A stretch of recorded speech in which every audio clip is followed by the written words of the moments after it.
मणिपुर में आज 2 मरतबा ज़लज़ले के झटके किए गए महसूस, जिससे लोग दहशत में आ गए। एक ज़लज़ले की शिद्दत रेक्टर स्केल पर 5.7 दर्ज की गई, जिससे जाहिर है कि झटका जोरदार था। रिपोर्ट के मुताबिक पहला झटका सुबह तकरीबन 11 बजे आया। शिलांग में इलाकाई ज़लज़ला साइंस सेंटर के अफसरान का कहना है कि इसका मरकज इम्फाल मशरिकी ज़िले के जायरपोक से 44 किलोमीटर मशरिक में और 110 किलोमीटर की गहराई में था। अफसरान का कहना है कि ज़लज़ले के झटके मणिपुर के अलावा आसाम, मेघालय और इस खित्ते के दीगर हिस्सों में भी महसूस किए गए। मणिपुर में दोपहर 12:20 पर दूसरा ज़लज़ला आया, जिसकी शिद्दत 4.1 दर्ज की गई है। इस ज़लज़ले का मरकज रियासत के कामजोंग जिले में 66 किलोमीटर की गहराई में था। ज़लज़ले के बाद मणिपुर में कई इमारतें मुतासिर हुई। कुछ इमारतों में देखा गया कि ज़लज़ले के बाद शुगाफ पैदा हो गए।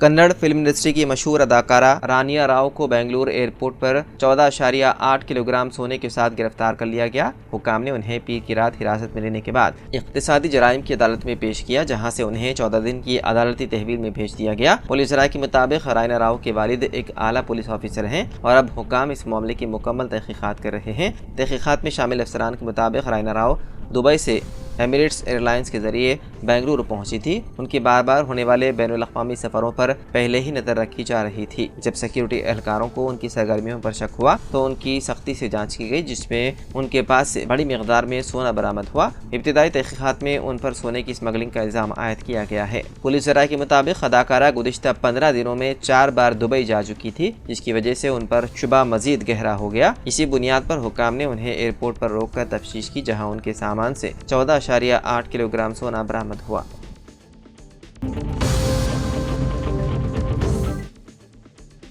हिंदुस्तान और चीन पर 2 अप्रैल से नाफिज होगा जवाबी टैरिफ। अमेरिकी पार्लियामेंट में खिताब के दौरान ट्रंप का ऐलान। अमेरिकी सदर डोनाल्ड ट्रंप ने एक और अहम ऐलान करते हुए कहा कि हिंदुस्तान, जापान और जनूबी कोरिया जैसे मुल्कों पर रेसिप्रोकल टैरिफ 2 अप्रैल साल 2025 से नाफिज होगी। इस ऐलान के साथ ही ट्रंप ने मुतनाज़िया बयान भी दे दिया। उन्होंने कहा कि बाहर से दरामद होने वाले सामान गंदे और नापसंदीदा होते हैं, क्योंकि वो बगैर किसी टेस्टिंग के अमेरिका पहुँचते हैं। वहीं ट्रंप ने मंगल की रात कांग्रेस यानी कि अमेरिकी पार्लियामेंट के के इजलास को खिताब करते हुए कहा कि दीगर मुल्कों ने दहाइयों से हमारे खिलाफ टैरिफ लगाए हैं और अब हमारी बारी है।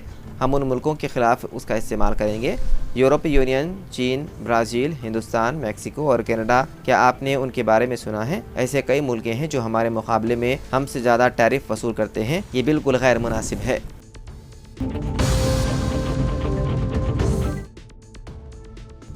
साइबर मुजरिमों ने तेलंगाना के नलगुंडा जिले से ताल्लुक रखने वाले कांग्रेस रुकन असेंबली वीरेशम को एक नाजेबा वीडियो कॉल के जरिए निशाना बनाया। इतलात के मुताबिक मुजरिमों ने एमएलए को वीडियो कॉल की। बाददा उन्होंने ये वीडियो रुकन असेंबली को भेजी और रकम का मुतालबा किया। धमकी दी कि अगर उनका मुतालबा पूरा नहीं किया गया तो वो ये वीडियो उनके साथियों और पार्टी कायदीन को भेज देंगे। रुकन असेंबली ने फौरन पुलिस में शिकायत दर्ज करवाई, जिसके बाद मामले की जाँच शुरू कर दी गई।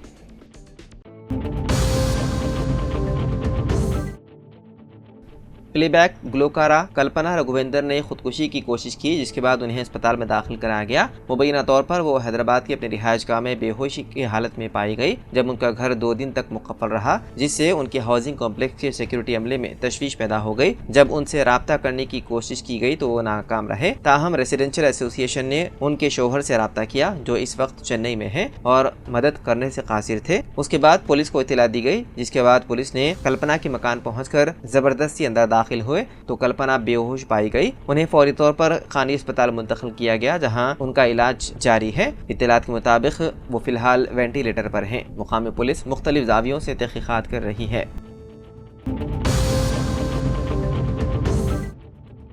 शहजादाबाद के इलाके बल्लागुड़ा पुलिस स्टेशन हदूद में वाक़े क्रिस्टल टाउन में एक शख्स का कत्ल कर दिया गया। मकतूल की शनाख्त 57 साला मसीउद्दीन साकिन बंजारा हिल्स के तौर पर की गई है। मसीउद्दीन पेशे से वेटरनरी डॉक्टर बताया गया है और उसे 3 बीवियां बताई गई हैं। मकतूल की तीसरी बीवी बल्लागुड़ा में मुकीम बताई गई है। वो अपनी तीसरी बीवी से मुलाकात के लिए क्रिस्टल टाउन आया हुआ था, जहाँ मज़कूरा शख्स का हाथ पाँव बांध कर गला काट कर कत्ल कर दिया गया। इस वारदात में दूसरी बीवी का बेटा मुलव्विस बताया जा रहा है। पुलिस ने इस सिलसिले में मुकदमा दर्ज करते हुए मुख्तलिफ जावियों से तहकीकात में मसरूफ है।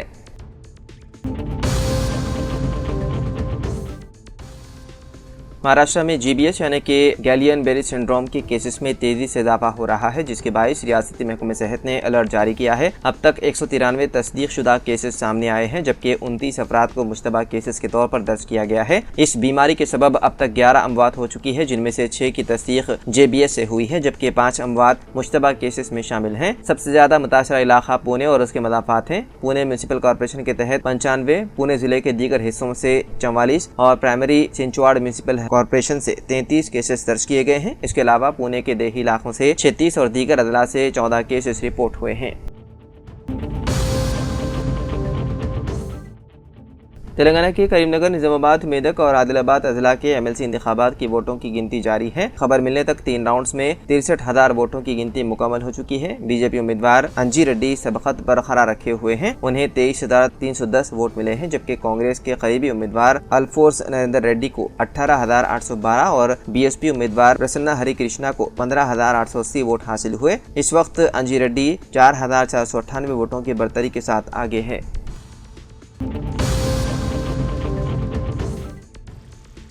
रियासत भर में इंटरमीडिएट इम्तिहानात सख्त निगरानी के साथ शुरू हो गए हैं। चारशंबे के रोज पहले साल के तलबा ने सेकंड लैंग्वेज पेपर 1 का इम्तिहान दिया। इम्तिहान सुबह 9 बजे से दोपहर 12 बजे तक 3 घंटे तक जारी रहा। तलबा को इम्तिहान से 1 घंटा कबल यानी सुबह 8 बजे से सेंटर्स में दाखिले की इजाज़त दी गई, जबकि OMR शीट्स 8:45 बजे तकसीम की गई और 9:05 तक आने वाले तलबा को भी अंदर जाने की इजाज़त दी गई। जुमेरात को दूसरे साल के तलबा के इम्तिहानात का आगाज होगा।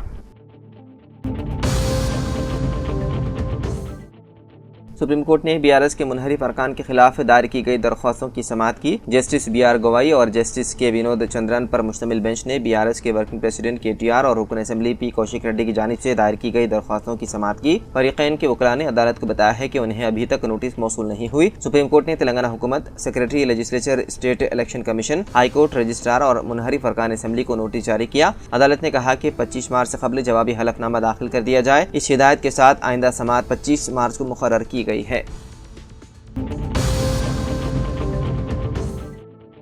बेगमपेट एयरपोर्ट से कमर्शियल फ्लाइट्स दोबारा शुरू होने का इम्कान। मरकजी हुकूमत बेगमपेट एयरपोर्ट से तैयारों की आमद-रफ्त का बहुत जल्द आगाज करने वाली है। बताया जा रहा है कि कमर्शियल फ्लाइट शुरू की जाएगी। 1930 में निज़ाम के दौरे हुकूमत में बेगमपेट एयरपोर्ट तामीर किया गया था, जो फिल वक्त एयरफोर्स स्टेशन के तौर पर काम अंजाम दे रहा है। 23 मार्च साल 2008 को शमशाबाद में राजीव गांधी इंटरनेशनल एयरपोर्ट तामीर होने के बाद बेगमपेट एयरपोर्ट से परवाज़ों की खिदमात को मुअत्तल कर दिया गया। बेगमपेट एयरपोर्ट में 1930 से 2008 तक तकरीबन 80 साल तक खिदमत अंजाम दी। फिलहाल VVIP और खानगी परवाज़ों को यहाँ उतरने और टेक ऑफ करने की इजाज़त है।